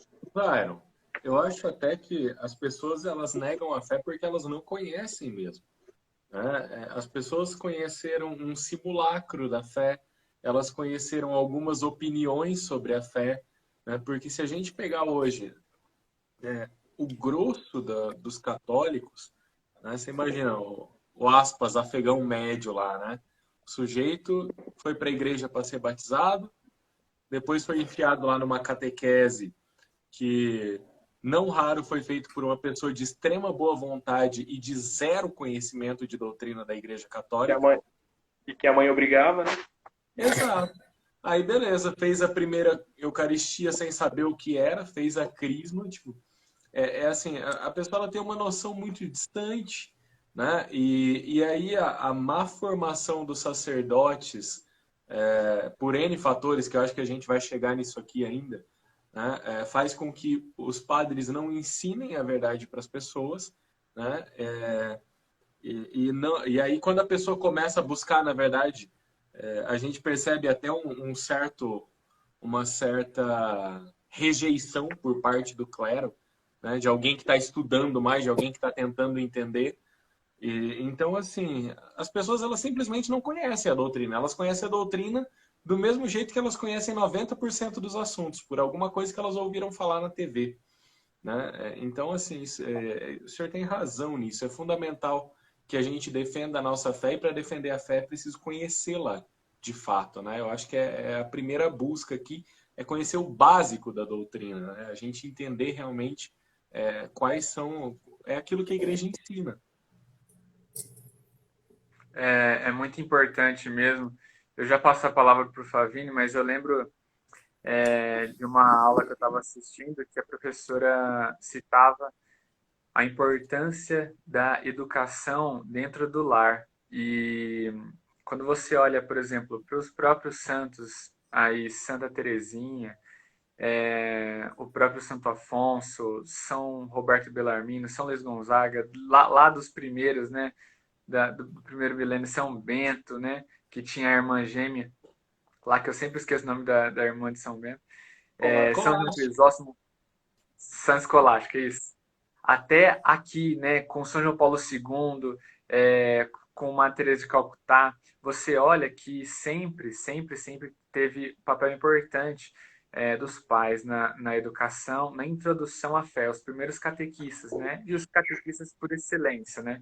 Então, quando você olha para uma família que já é constituída né, por inúmeras falhas ali, né, pessoais e tudo mais, mas que perseveram, porque muita gente dentro da igreja, não, eu estou na igreja católica porque eu estou, sei lá, em uma segunda união, ou eu moro com a minha mulher, mas o padre falou que eu posso estar aqui, tá ok, e eu posso comungar e posso seguir a vida normal do jeito que tá, sem eu precisar mudar nada. Porque mudar, eu chego na igreja e falo para mudar, mudar de vida não dá. Então, o que importa é o meu coração e aquilo que nós já dizemos, né? Aquilo que eu me sinto melhor. Então, é totalmente, né, distante o fim último, né, das famílias dos santos com o fim último daquelas pessoas que se preocupam muito com o bem terreno, né, com o bem que nós temos aqui. Então, sempre iniciando pela fé no lar, por isso que quando nós olhamos para uma catequese, por que a nossa catequese foi ruim? E aqui nós já entramos, acho que nessa última parte aqui da live, quando nós olhamos, né? Já fizemos essa linha ali de Guilherme de Ockham, né, e Lutero, o protestantismo, e aqui nós estamos andando ali um pouco mais na história, né, caminhando um pouco mais, na verdade, senão a gente vai ficar aqui, a gente pode ficar, na verdade, a noite inteira, né, mas aí você pega o que aconteceu, o que fez para destruir a igreja com a Revolução Francesa e o nascimento, né, e o surgimento da maçonaria, para destruir e acabar com a fé do povo, e aqui sim, a partir de dentro mesmo. Não mais, aqui que mora o perigo, não mais pelos leigos, mas por aqueles que são ordenados para guiar os leigos. Então, esse espírito, né, de falta de fé vai adentrando cada vez mais. Então, você pega as catequeses onde a gente chega aqui agora, né? Você pega, na verdade, 100 anos atrás aí, que você tem um São Pio X que escreve uma encíclica para os padres, para falar que eles precisam catequizar bem todos os fiéis das suas paróquias, porque o modernismo tem crescido cada vez mais e tem destruído a fé do povo e da igreja. Então, São Pio X, o Papa, gente, é o Papa, ele escreve uma encíclica para falar da importância da catequese, e porque muitos já haviam deixado de ensinar, e aqui muitos são os padres, que até então eram os padres que ensinavam o povo, né, a fé para o povo. E nós chegamos agora numa decadência que se você pegar um jovem, um adolescente de 15 anos que tem todos os sacramentos, né? Batismo, primeira Eucaristia e Crisma. Se você perguntar para ele um dom do Espírito Santo, ele não vai saber. Se você pegar uma pessoa que tem 30 anos, pode ser do CAI, da paróquia, pode ser coordenador de uma pastoral, se você perguntar para ele como que funciona o catecismo, talvez ele nunca abriu, né? Numa paróquia lá na China, né? Eu citei sobre a doutrina social da igreja. Gente, a doutrina social da igreja, né? O Papa Bento falou aí agora, o Papa Francisco cita bastante, né? A pessoa não sabe o que é a doutrina social da igreja, né? E é um líder dentro da paróquia, né? Você pega qualquer líder paroquial, seja da catequese ou de outro movimento, e se você falar para ele, perguntar o que é o direito canônico, ele não vai saber, né? Mas o mesmo líder paroquial, ele instrui o fulano de tal, né? Que a masturbação não é pecado. ele instrui a moça de tantos anos que não tem problema abortar. Ele está lá, né, ele não sabe, não teve uma catequese boa, né, mas ele está lá na pastoral familiar, dando curso de noivo, falando que pode, que você pode fazer aquela cirurgia para ser infértil, como é que é o nome? Vasectomia. Vasectomia e laqueadura, né? Que pode fazer tranquilamente, porque não tem problema, né? Não tem problema. Então você pega esses líderes dentro da paróquia, né? E acaba instruindo pessoas que a fazer atos que, né, a igreja não aprova. Mas por que essas pessoas estão fazendo isso? Por culpa delas? Também. Porque elas têm todos os meios, né? Elas têm todos os meios. Né? Nós temos inúmeros cursos na internet aí, de graça também, material à vontade, sobre introdução à fé, mas as pessoas insistem em se manter no erro. Por quê? Porque da mesma forma que o Lutero fez lá, porque se manter no erro é melhor, é mais confortável. Então, acaba falando que quem estuda um pouco mais, quem quer saber um pouco mais da filosofia, da história da igreja, qualquer outro assunto, né, essa pessoa está errada. Porque o que importa é o que eu falo. Né? Então, nós acabamos entendendo errado o que é a obediência, o que é a caridade, o que é a castidade, e são os votos, são votos que o religioso faz. Então, quando você destrói a imagem daquilo que o religioso deveria ser, você acaba destruindo todos os seus filhos, ou seja, todos os fiéis da igreja, né? Os religiosos, de certa forma, você olha para uma religiosa, né? Na verdade, você olha porque ela vai estar de hábitos, né? Se ela já não está de hábito, já tem alguma coisa errada, né? Se você olha para um sacerdote, né, porque ele está de batina ali, ou o clésima, você olha porque você tem um nome de pai. Se ele já não está, tem uma coisa errada. Então, o que aconteceu na história que isso mudou? Né? Qual a degradação do ponto que nós estamos que isso mudou? E aí nós chegamos aqui, onde todo mundo é igual. E todo mundo é igual, não tem problema então, porque todo mundo vai ser igual no céu, porque Deus é um só, e porque não sei o quê, e porque o diálogo, e porque é importante, porque nós somos uma família. E a partir daí nós vamos todos juntos nos abraçar a árvore, né, que é isso que o humanismo faz, a teologia da libertação incita todo mundo a nos apegar às coisas da terra. Então, ou seja, por que eu fiz esse link irônico? Porque se perdeu o sentido. Se perdeu o sentido de eternidade. Então, você pega de um tempo para cá, não vou falar quantos anos, né?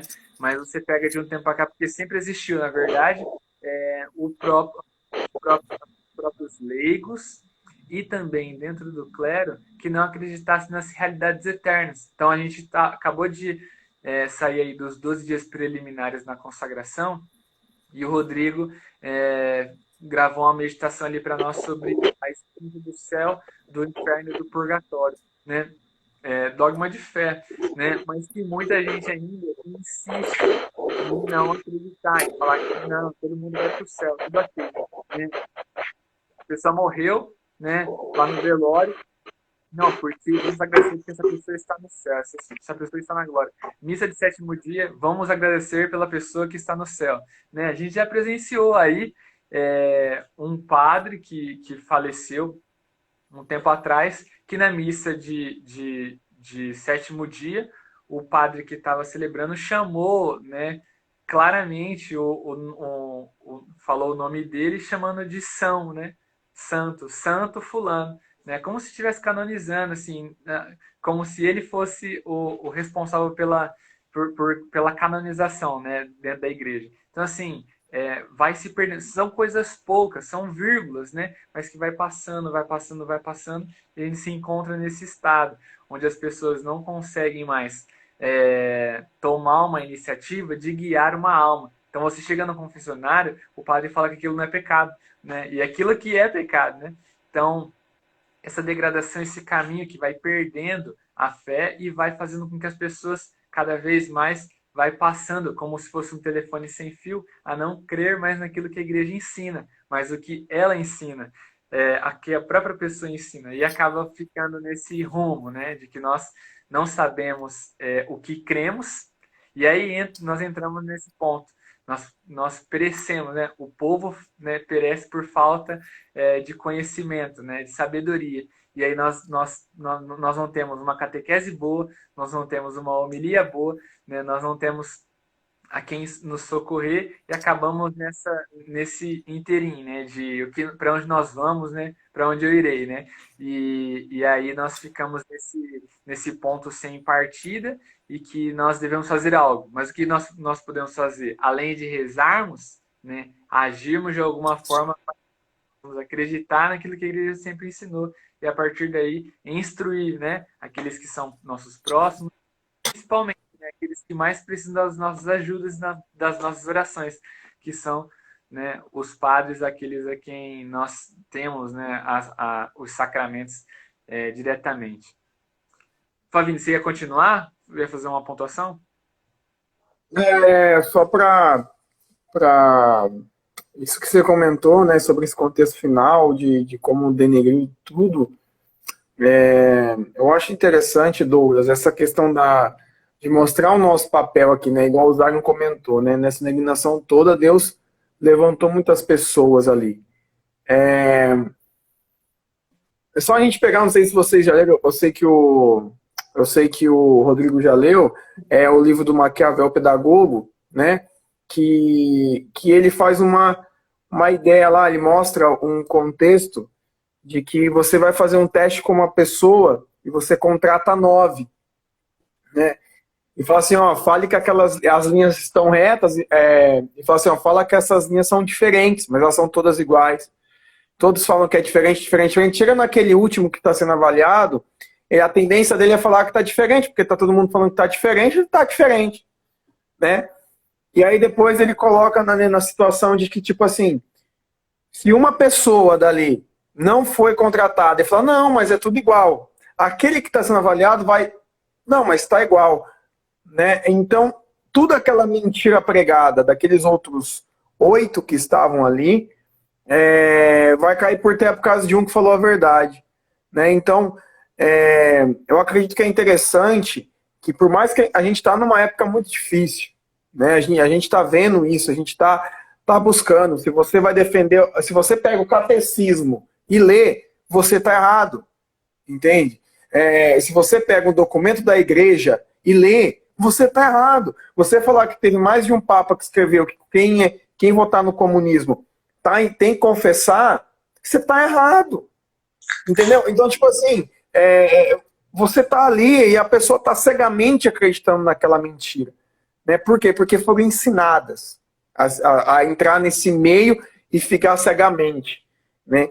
Então, para nós não desistirmos de lutar pela verdade, né? Da gente não parar. Eu sei que muitas vezes nos dá desânimo, né? Muitas vezes a gente fica um pouco, enfim, né? Realmente desanimado com a situação que a gente está, mas a gente não pode parar. Né? A gente pensar de que esses santos que nós citamos todos aqui, eles tiveram uma audácia e vontade gigantesca. Né? E assim, às vezes eu pego ali, por exemplo, vou pegar Santo Antônio, que chegou para o líder islâmico e falou assim, Maomé é filho de Satanás. O Alcorão foi escrito pelo capeta. E se converta. Então, tipo assim, olha só, né, a coragem, né, a vontade dele de falar a verdade, de propagar a verdade, né? Não cansar disso. A gente não pode cansar. Né? E assim, igual falou, perseguição sempre vai vir. Né? Essas coisas sempre vão vir em cima da gente. Mas a gente saber isso que o Zagon comentou. A gente está com a verdade. Tipo assim, não tem o porquê a gente se preocupar de estar falando ela, de estar pregando ela, e de estar acreditando nela e propagando ela. Porque a gente está falando a verdade. Né? Agora, se eles não querem aceitar a verdade,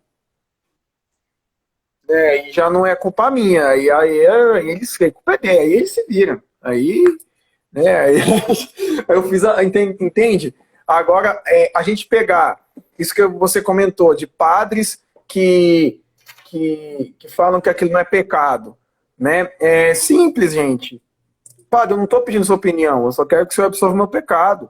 Entende? É simples. Então, tipo assim, mas eu não sei. Não interessa, né? Eu não quero a sua opinião. Eu tô com a igreja, né? Então, ele tem um sacramento, eu só quero o sacramento, né? Então, é muito difícil, muitas vezes, a gente manter a tranquilidade, a paciência, muitas virtudes. Mas isso é uma coisa muito importante. Muitas dessas pessoas que fazem essa questão da mentira, pregam a mentira, né, até do próprio clero, a gente vai ver e fala assim, porque falta muita humildade. Eu já ouvi padres olhando para minha cara, falando assim, nossa, Flavini, eu queria ter a vontade de estudar a história da igreja igual você tem. A minha cabeça passa assim, um clérigo, uma pessoa, olhando para minha cara, falando que queria ter minha vontade de estudar a história da igreja. Um padre que não gosta de estudar a história da igreja.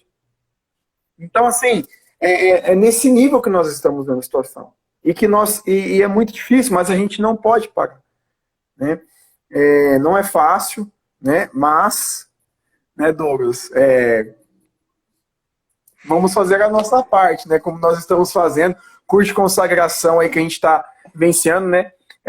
Quantas vezes aqui, quem está aqui, ó, 30 pessoas na live, né? Eu tenho certeza que pelo menos uns 20 ou 30, ou uns 20 já ouviram padres falando que essa consagração não é boa, que é um fanatismo, que é qualquer outra coisa a não ser algo católico, né? Então, quantas pessoas já ouviram isso, né? E assim, para perguntar, né, para São João Paulo II, né? Então é simples, né? Não precisa ir muito longe. Então é muito complicado, mas nós não podemos faltar com a verdade e retoma isso que o Zyron comentou do estudo, né? Então podemos parar e sermos igual a eles. Porque se a gente não seguir a vida de estudo, a gente vai ser igual a eles. A gente vai ser igual a eles. A gente não está estudando, a gente não está indo atrás, a gente não está buscando a verdade. A gente está se contentando com os nossos formadores, como muitos santos dizem, né? A gente tem que ir atrás da verdade.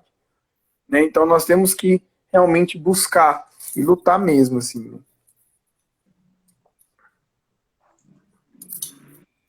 Rodrigo, ia comentar alguma coisa? Bom, eu acho... Opa, tá tocando um treco aqui. Eu acho o seguinte... Oi? Cúria. Bom, enfim...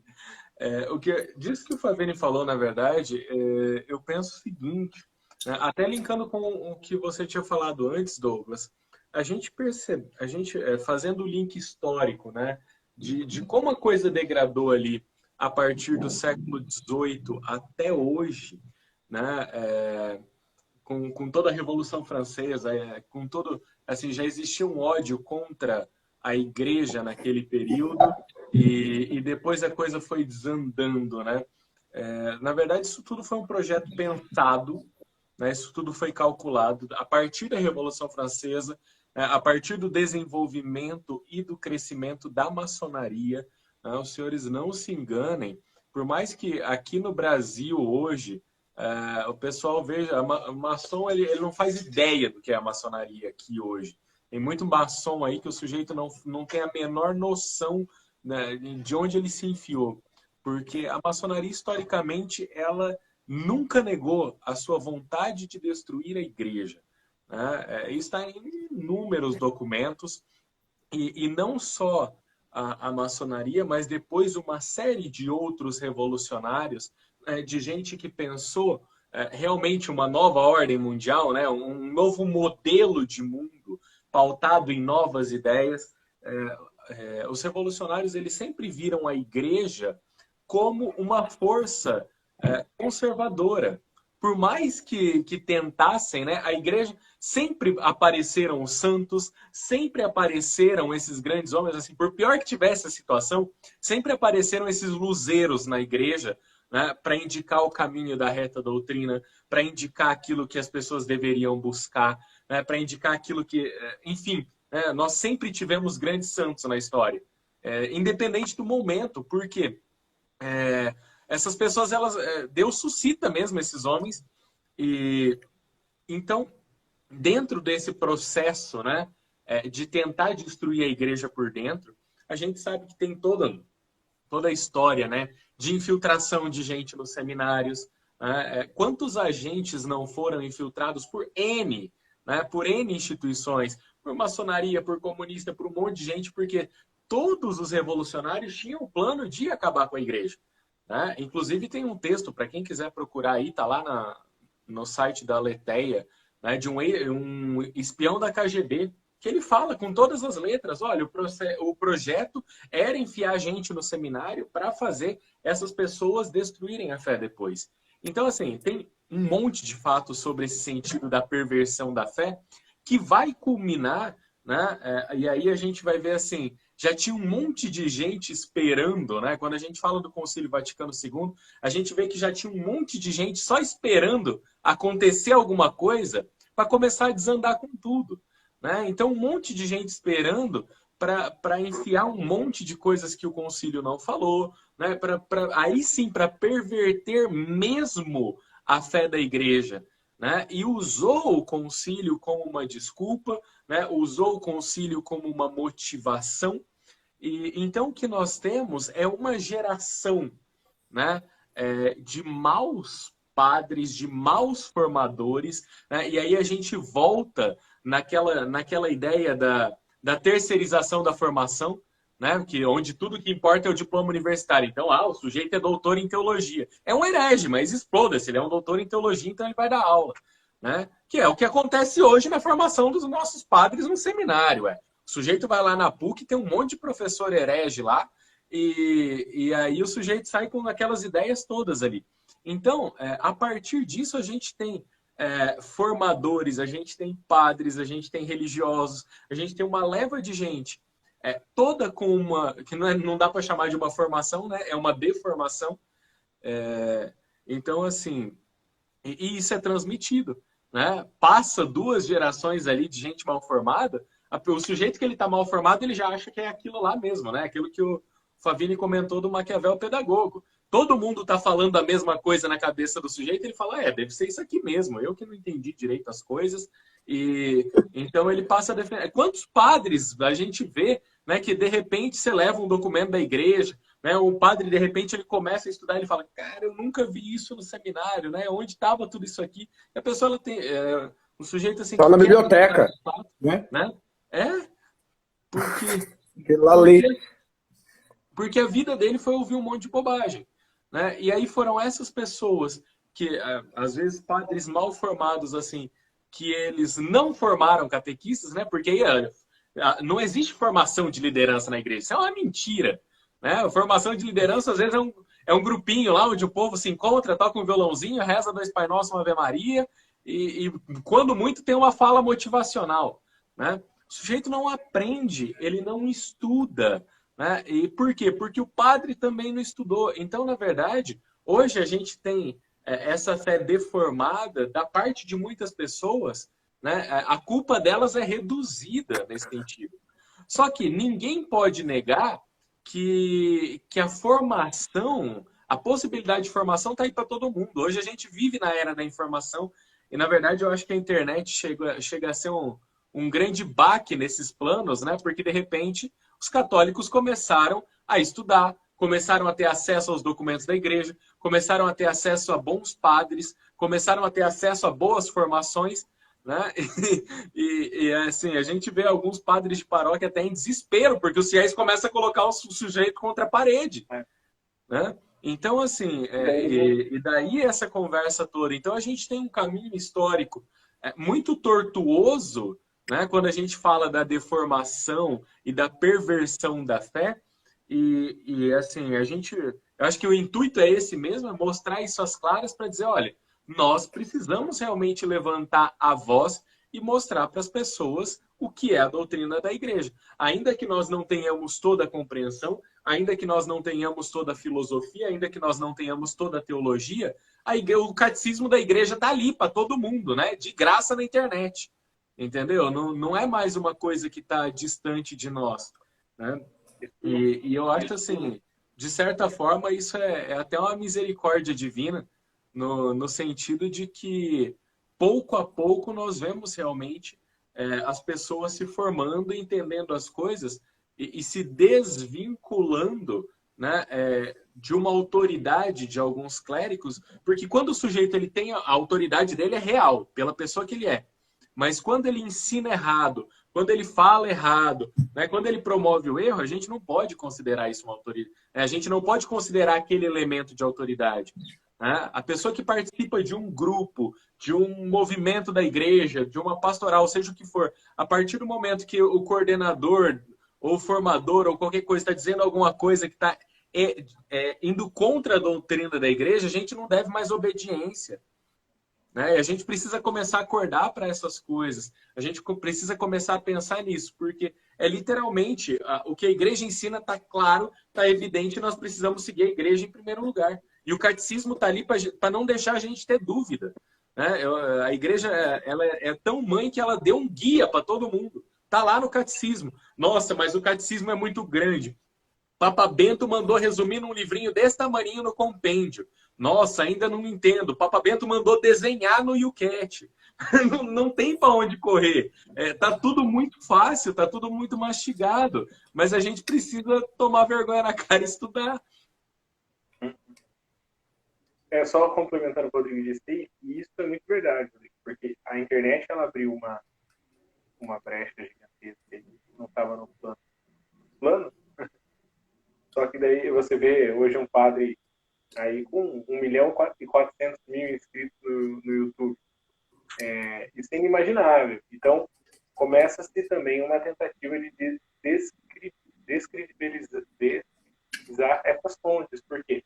Começa-se agora um discurso de que eles não estão com a diocese, de onde eles vieram, eles não fazem parte do plano evangelizador da diocese, isso não é assim. Essa tentativa de realmente dizer, olha, eles não estão certos, mas o quê? Eles pregam o que a igreja ensina. Eles pregam o que está no catecismo, que está no amarelinho aqui, ó, nesse amarelinho, que está aqui no compêndio do Concílio Vaticano II, ou que está aqui no Código de Direito Canônico, né? A gente não escuta falar em informação, né? Então, isso realmente é um balde de água fria nessa revolução, né? E nós temos que usar isso a nosso favor. Nós temos que unir as pessoas em torno de nós. Porque muito se fala do Concílio Vaticano II, né? A igreja mudou e não sei o quê. Agora são áreas novos, mas em 99,9% das paróquias do Brasil você não vê esse livrinho aqui sendo posto em prática, né? Muito se fala do concílio, mas lê isso aí que é bom, né? O que é bom nada, né? Ler os documentos de liturgia que está aqui dentro, nada. Lê que aí tá falando que São Tomás de Aquino ainda é referência da igreja, ninguém quer. Quer pegar o Leonardo Boff lá com as heresias dele. Então, a internet está a nosso favor. E se Deus quiser, as coisas vão mudar e vão mudar muito. Porque Deus levanta o seu povo. Ele não desampara e, com certeza, aquilo que Santo Afonso Maria de Ligório diz no seu Tratado da Verdadeira Devoção, se você tem a edição da da Paulo Isolamento, eles comprou uma péssima edição, que arrancaram o final e fala dos apóstolos dos últimos tempos. Eu recomendo que você compre a edição antiga da Vozes ou uma edição se eu não me engano, eu vou lembrar agora o nome da editora, porque a edição da Paulo não tem mais esse trecho, aquela da capinha vermelha. Eu acho que a da Vozes, mesmo a nova, manteve. Não sei as últimas, mas uma de uns 4, 5 anos atrás ela ainda mantém. Tem, né? Que é o azulzinho, né? Mas é aquilo que São Luís Maria diz. No final do tempo, Deus vai suscitar os seus verdadeiros, seus últimos apóstolos, e eles serão escravos da Virgem Maria.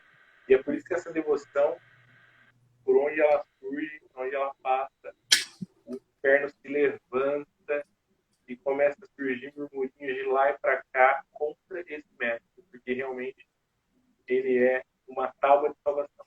E com certeza nós estamos cientes e conscientes de que nós estamos do lado de cá. Né? Nós queremos ficar com a Virgem Maria. Teremos parte, se Deus quiser, que Nossa Senhora permitir, desses apóstolos.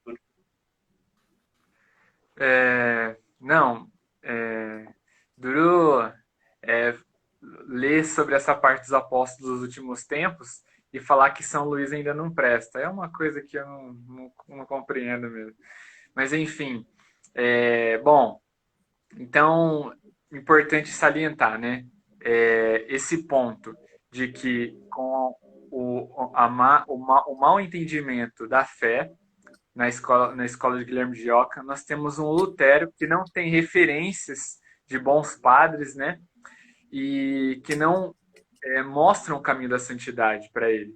E por conta disso, também, mas também pela sua própria vontade, porque a inteligência estava iluminada, mas a vontade foi convidada para ele fazer o que fez, criou toda essa divisão, né, e acabando e criando, acabando com a própria fé e criando inúmeras vertentes que cada vez mais para o erro, né? E nós temos essa linha, né? Então, depois nós temos a Revolução Francesa, o surgimento da maçonaria. Nós temos também, bom salientar, relembrar o Papa Leão XIII e um sonho que ele teve, né, de uma fumaça ali, né, no Vaticano. Na verdade, como se uma nuvem, né, estivesse cobrindo o Vaticano e São Miguel Arcanjo defendendo, onde ele, né, cria a oração de São Miguel Arcanjo. E nós temos São Pio X falando, avisando sobre os erros do modernismo.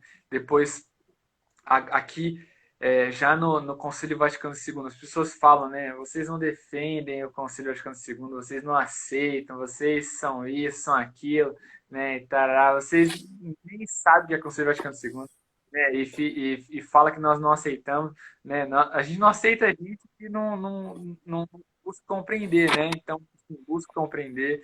Se você, né, tiver alguma dúvida, pergunte, né? Ou busque mesmo, mas nós temos dentro do Concílio Vaticano II grandes homens que estão, né, na nossa lista de dos melhores, assim, né, que eu posso dizer. O próprio o Papa Bento XVI, né, que fez aniversário essa semana, o João Paulo II, que depois foi ordenado, né, foi eleito bispo de Roma, né, e depois de muito tempo, um papa que não era italiano, né? Um papa polonês. E aí nós temos outros grandes homens cardeais que nos ensinaram muitas coisas e que estão conosco até hoje. Então, assim, a igreja é muito fiel, é muito certa naquilo que ela ensina.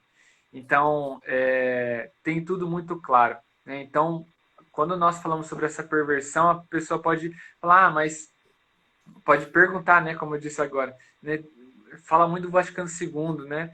Então você pega, por exemplo, uma mulher, a Bella Dodi, né, que ela vai ficar um pouco mais conhecida aí, né, esse ano, que vai sair algum material dela também.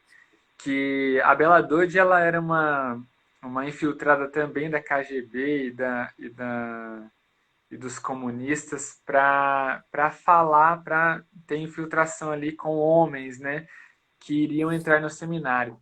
Então, ela, bem financiada ali, ela vai dar o testemunho, né, depois ela está num processo de conversão e ela vai dar o testemunho de que ela conhece, sim, homens que foram financiados, né, e instruídos para entrar no seminário, para ser ordenados, né, e para alcançarem os maiores cargos da igreja.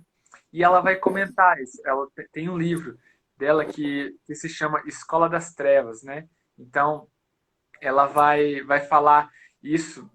Para quem tem dúvida ainda, ela foi dirigida espiritualmente pelo venerável Fulton Sheen. E ela vai falar ali, né, umas confissões bem... Não as confissões que ela fez para o Fulton Sheen, né? Mas as confissões do que estava acontecendo dentro, né, na época da Segunda Guerra Mundial e também depois. E ela vai falar que muitos daqueles que ela introduziu, ela ajudou a introduzir, já estavam em altos cargos da igreja, né? Ela não cita nome, né? Não cita qual cargo é, mas nós sabemos de que há essas infiltrações. Se você pegar todas esses escritos do Concílio Vaticano II. Antes do concílio também teve muitos problemas, depois também, até hoje, tem muito problema, e a gente vai ter o surgimento o surgimento não, porque já existia, mas a nomenclatura agora exposta da teologia da libertação, e aí vem o seu grande nome, né, formador, o Leonardo Boff, que vai terminar de arrebentar com tudo, né, e para muita graça, né, de Deus, é um brasileiro que acaba formando aí inúmeros outros sacerdotes em todo o mundo. É um Paulo Freire do clero, né? Acaba arrebentando com tudo, né? Então, assim, nós temos todos esses caminhos e precisa, sim, se levantar um povo que estude, mas principalmente que reze, e reze muito, né? Todo esse tempo a igreja só ficou de pé por conta da oração. Então, eu peço, né? E essa turma de consagração é para isso também, para que suscite pessoas que busquem uma vida de oração, mas também que perseverem, né? Então, é mais ou menos isso. Rodrigo, Fabinho, quer amarrar mais alguma coisa? O Zaron teve que dormir mais cedo.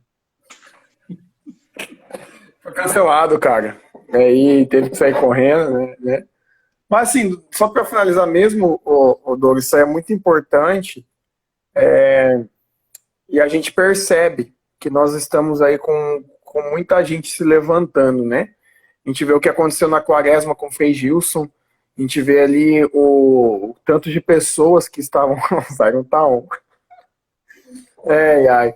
E a gente vê que eles realmente formam, Leonardo Boff, esses caras formaram assim, mas a gente percebe que está se levantando.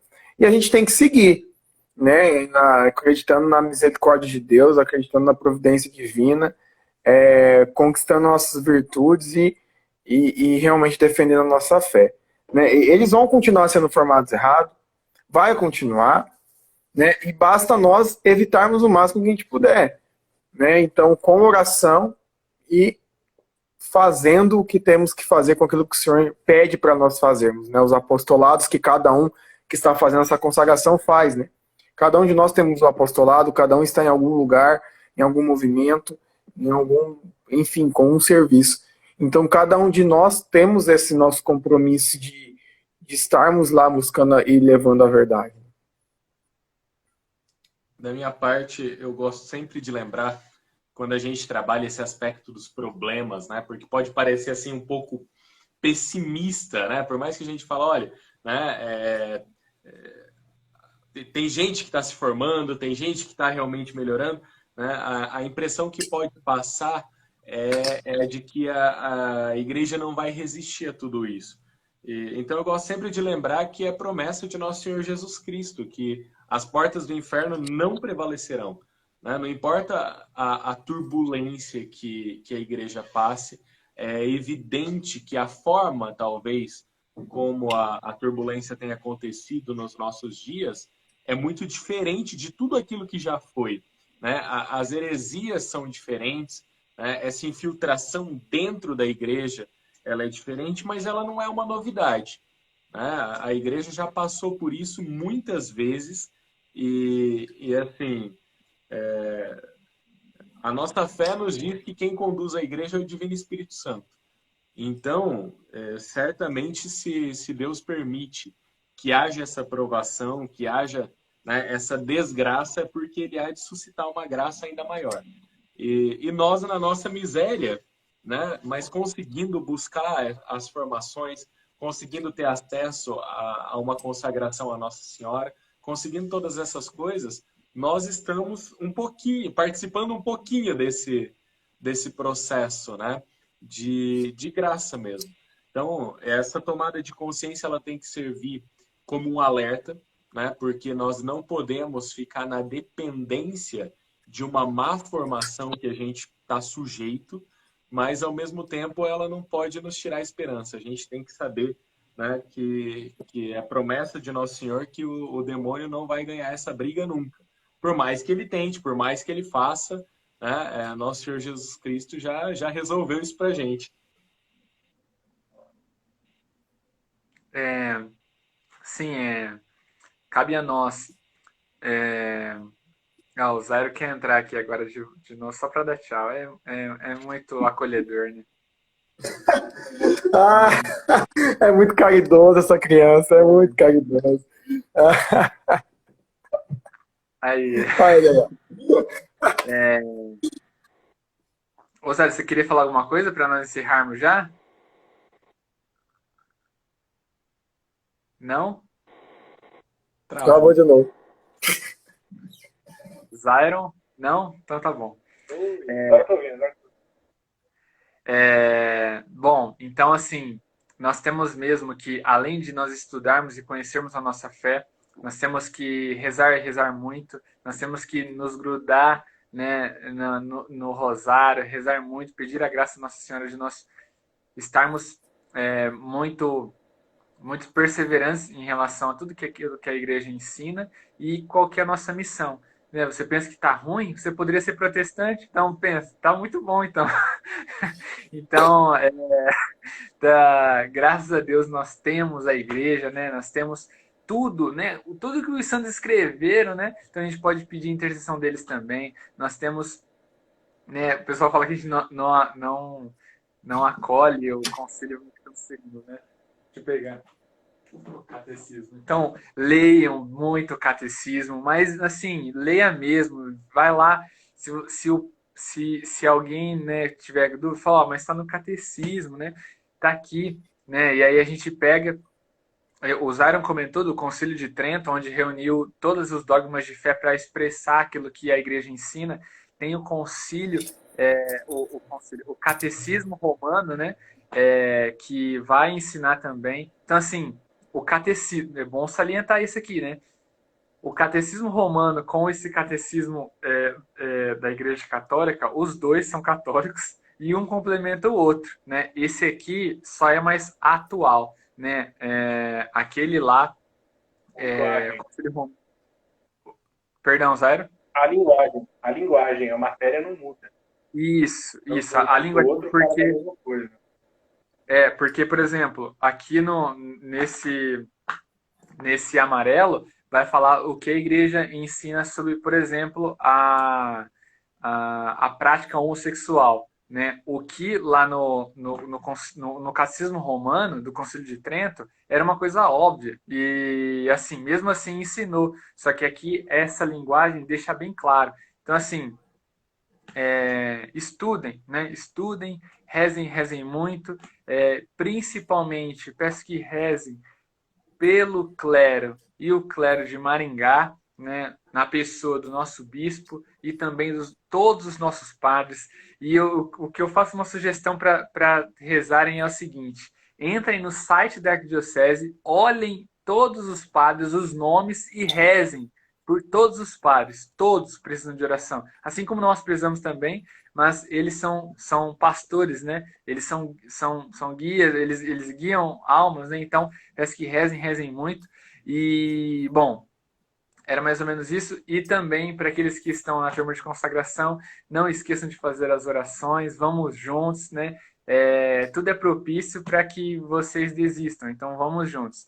E, bom, tem muito tema aqui que a gente citou, né? Revolução Francesa, maçonaria, Concílio Vaticano II, protestantismo, a escola de Guilherme de Ockham. Tem lives aqui, tem temas para muitas lives, né? Mas por enquanto é só, né? Só tudo isso. E, bom, a nossa live não caiu, então graças a Deus e bondade de Nossa Senhora também. Depende, para alguns caíram, né? Mas, porra, Esse fardo eu não levo. Tem Então, 4 dias no meu. então é mais ou menos isso. Alguém queria concluir com alguma colocação? Tranquilo? Então, senhores, eu agradeço muito a bondade de vocês estarem conosco, né, de nós tomarmos um chá juntos e aqui nós encerramos. E Deus abençoe mesmo vocês. E para todos que nos acompanharam também, muito obrigado. Essa live vai ficar salva. Como, né, o pessoal fala que a gente não está em unidade com a diocese, né, não está em unidade com um monte de coisa, e principalmente com a igreja, então partilha depois dessa live que ela vai ficar salva. E já peço que quem estiver assistindo, que coloque todos nós, as nossas famílias, a turma de consagração nas suas orações para que nós possamos perseverar juntos. Beleza? Nossa Senhora lhes pague, senhores, Deus abençoe e até a próxima, se Deus permitir e as portas estiverem abertas ainda. Até mais. Fique com Deus. Tchau, tchau. Salve Maria.